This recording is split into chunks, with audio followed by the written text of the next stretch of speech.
All right, now let's come to Africa, where the African Development Fund is a concessional lending window of the African Development Bank Group. It provides low income African countries with grants and concessional loans to support poverty reduction and economic development.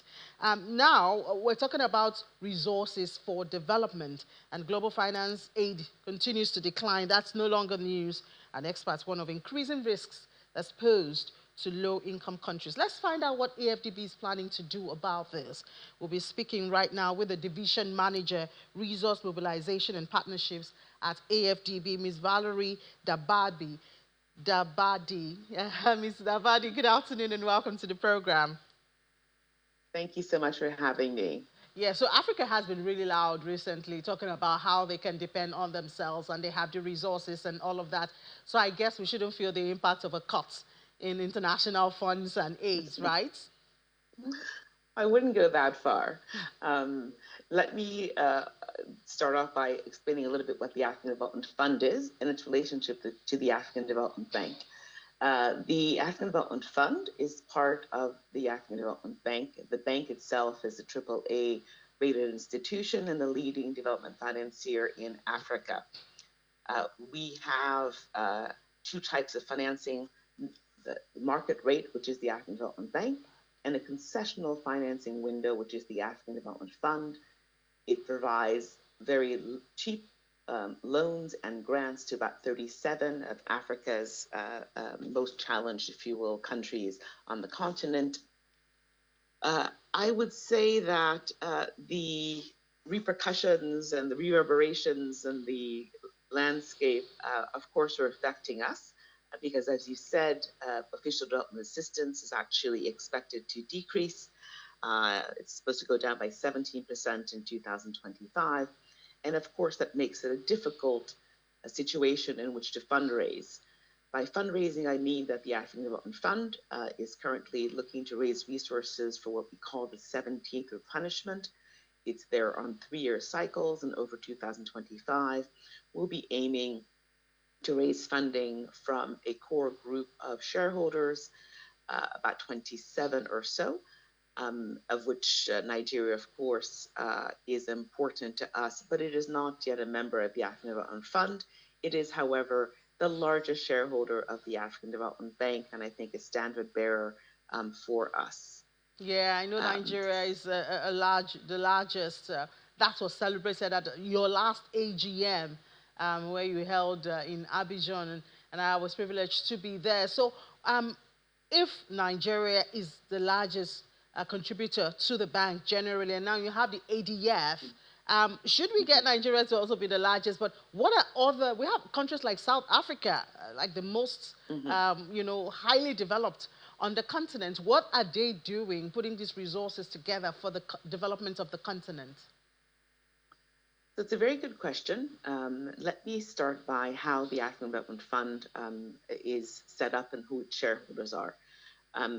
It's principally actually owned by non-African countries, with Angola being the only full state participant. And what I mean by that is that they have gone through the legislative requirements to join the fund and participate on a regular basis. However, this does not mean that African countries do not participate in the African Development Fund. You've mentioned South Africa, and South Africa actually is a regular contributor and I think a very vocal supporter of the ADF as well as of Africa's development. And in the last replenishment cycle, we had for the first time contributions from Algeria and Morocco. We had pledges from the Democratic Republic of Congo. And for the 17th replenishment, we actually have pledges from the Anglophone West African countries, including Gambia, Sierra Leone. We have from Sudan. We also have from Benin. So I think it's a very positive trajectory in terms of support of African countries for the ADF.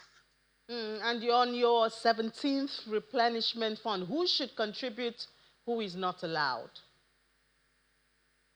So everyone is allowed to contribute, but we currently have a charter that allows only countries, if you will, to participate as state participants.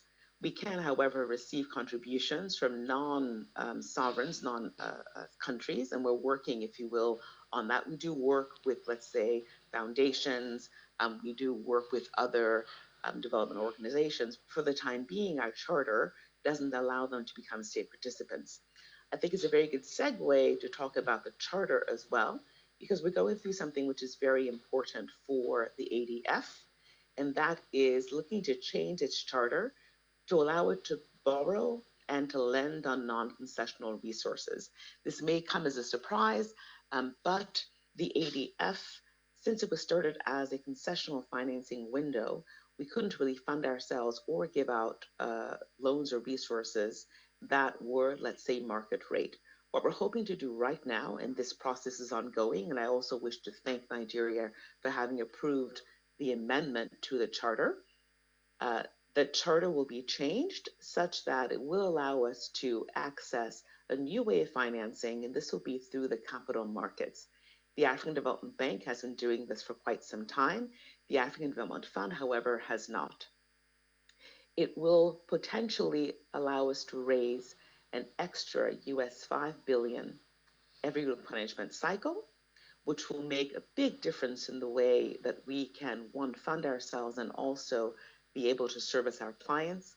5 billion for replenishment, the last replenishment, which was nearly 9 billion, I think is an important thing. Mm. I believe that's necessary too, seeing that the world is changing now and Africa actually has to fund its development and not depend so much on foreign development. Thank you so much, Valerie Dabadi, Division Manager, Resource Mobilization and Partnerships at the AfDB. Thank you for having me.